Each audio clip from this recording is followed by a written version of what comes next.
this is Jeff Steiner from Americans in France, and I am talking with Mike Beaudet. Mike, are you there? Hi, Jeff. How are you? Yes, I am. I'm in Megeve. Megeve is more than 1,000-year-old alpine village that's located about 75 kilometers from Geneva.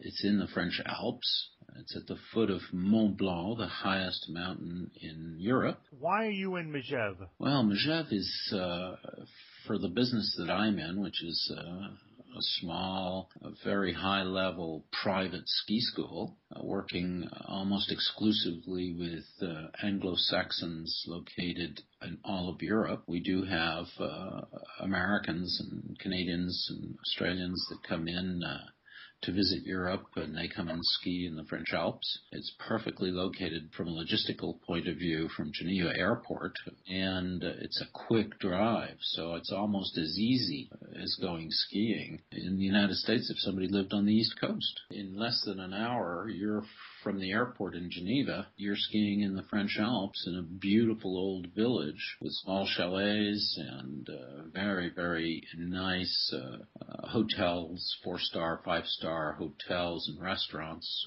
So it's a ski station, but it's also a farming village. It's an old farming village, one of the few that in an alpine ski area still has 40 working farms where the primary product are cows that make a specific cheese called reblochon. Some of the dishes that they make with that is a tartiflette or... What's the tartiflette? A tartiflette is a typical meal made with smoked bacon, onions, potatoes, and of course reblochon cheese with some cream. And all of that is put in the oven and cooked up together. And it's absolutely fantastic. It's a resort that was founded by Naomi Rothschild, the Rothschild family, back in about 60, 70 years ago. How big of a ski area is it? 'Cause it's actually pretty big, right? It's huge, and there are plans to link it up with another 2-3 ski areas, which would probably make it the largest domain in all of the French ski resort areas. We're looking at about 114 lifts. Beautiful domain. Once again, it's cut in the trees, which very particular in France. You don't have many areas. And during the summertime, it's pastures. Oh, it's all pasture land. So if you, like most ski areas everywhere now, have snow cannons, you're always assured of snow as long as it's cold, because you can make 15 centimeters of snow and ski on that because the cows are out there grazing all summer long. And what's the name of your school? It's Ski Pros Megeve. And your nickname is Megeve Mike, is that right? Yes. If you want to find me and you forget my name, you can always put in Megeve Mike in Google and you'll find it. Why did you end up in Megeve? I had sold my real estate company in San Diego and in Denver back in '88. And I moved to France at that time and worked in all the major ski areas. So I have just a little of an aside here. I have people that come out and want to go to this area, go to that area, all in a week. And we do that all the time. The proximity of ski areas to Megeve or to each other is very, very close here in Europe. So it's easy to do on a day trip. And a family choice that's perfect. There are no cars in the village. It's all cobblestone. There's horse-drawn sleighs. You taught me to ski, and I started from zero. And we skied, I can't remember, it's the lower levels, and it wasn't for the whole day. I think it was 15 euros. A half-day pass is comparatively speaking, if you want to just take it, because that's the way to look at it, comparatively to the United States, it's much less expensive. I look at ski lessons and lift ticket prices in the United States. They've just gone over the top. Lift passes here, if you take a full day pass, and that's only on a daily basis. Of course, it's lower if one goes on a weekly basis, but it's like 33 euros a day. And you do groups, you do individuals? We do primarily private lessons that work on a 4-hour basis, a 9 to 1 or a 1:30 to 1700. We do groups, corporate groups. We've done many big corporate groups coming out of London in the financial market. Within a range of 20 minutes from Megeve, there are 5 ski areas you can ski. And if you want to push a little further, and I always tell people coming in from the United States, I say, listen, I got to take you. It's a 2-hour drive, but we can go through the Mont Blanc Tunnel, which is a must. You go through the tunnel and you go down the Aosta Valley, and from Megeve, it's a 2-hour drive. You can ski the Italian Alps with Cervinia and go over and ski into Zermatt, Switzerland, all in 2 hours from here. You also told me you skied the Vallée Blanche. Absolutely beautiful experience. It's one of those wonders of the world. It's a feast for your eyes, but you need a guide, and it's a good idea to have a guide. It's a must.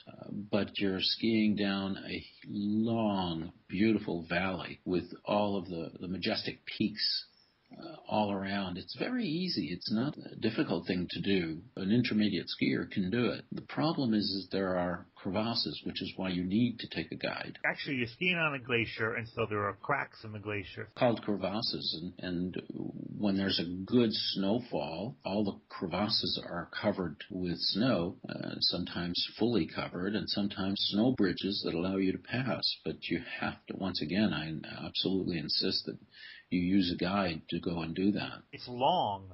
It's very long. And you have to take a cable car to the Aiguille du Midi, almost to the base of the Mont Blanc, right? Exactly. In the center of Chamonix, you have a cable car that takes you to the Aiguille du Midi, and it's from there that you ski down the Vallée Blanche.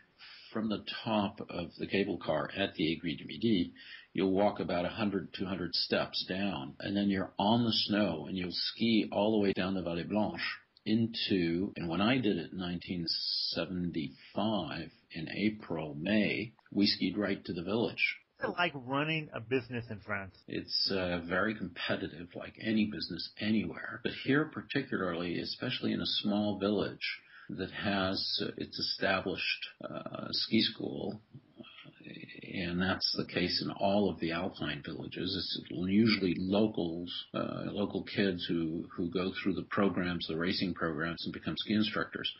To open up a competitive entity that competes with these big ski school, if you will. And the big ski school is the ESF. That's correct, the École de Ski Français. It's not easy. It was very difficult for the first 2-3 years. There was some intimidation, of course, because we were supposedly taking their place on their mountain. And because we're government licensed, we can go anywhere. At the time, it was only in France, but now we could go anywhere in Europe because of the EU. The difficulty, quite frankly, was that the French ski school, had a monopoly on every hotel because everybody's a brother or a sister or a cousin or an uncle of all the hotels and of all the taxis and everything. So everything was channeled through and to the French ski school. And the fact that I spoke French and English perfectly, it had a lot of marketing skills coming from my real estate days. And it created there was a perfect opportunity to develop what we do, which is a very high level, not just run-of-the-mill ski lesson programs that was needed and absolutely filled a void. And the competition breeds better products and better services. As we both know, it created a situation where we're booked up a year in advance. When you say high level, you don't necessarily mean that you couldn't teach a beginner. Oh, absolutely not. We love beginners. We love kids. We love people. We have even people that start skiing at 85, or people that just don't know where to go and want to visit different areas like we mentioned before. It's a pleasure to take beginners, especially if we can get them as beginners, because then we know that they're getting exactly the lesson that they need and the attention that they need. What's a French dish you cook? Oh, bœuf carotte, beef with carrots. So you brown up a nice piece of beef and carrots. You cook them separately in a big cast iron pot. You put a little bit of flour, caramelize up the carrots with a little bit of sugar and butter, just a tiny bit of sugar. Put it all together, pour some good wine from Burgundy, a good red, and just let it simmer and simmer and simmer and simmer. You put bay leaves, put a little bit of thyme, and it's fantastic. Another thing that's very good is, and you can do it easily yourself, is a cheese fondue. The nice way to make a real good cheese fondue is to use 1/3 Emmental, 1/3 Comté, and some good Gruyere, a little bit of white wine, and you have to stir in it all the time. You do it not on the stove. Do it always in a thick-sided fondue pot. In the oven, you mean? No. For a cheese fondue, you would want to do it on a flame. You just keep stirring it. That's the secret. And you got to take it up slowly. And that's another one where you rub the pot before you put the wine and the cheese in. You want to rub the pot with a clove of garlic, and then you throw the clove away. You don't leave it in the pot. That's really, really good.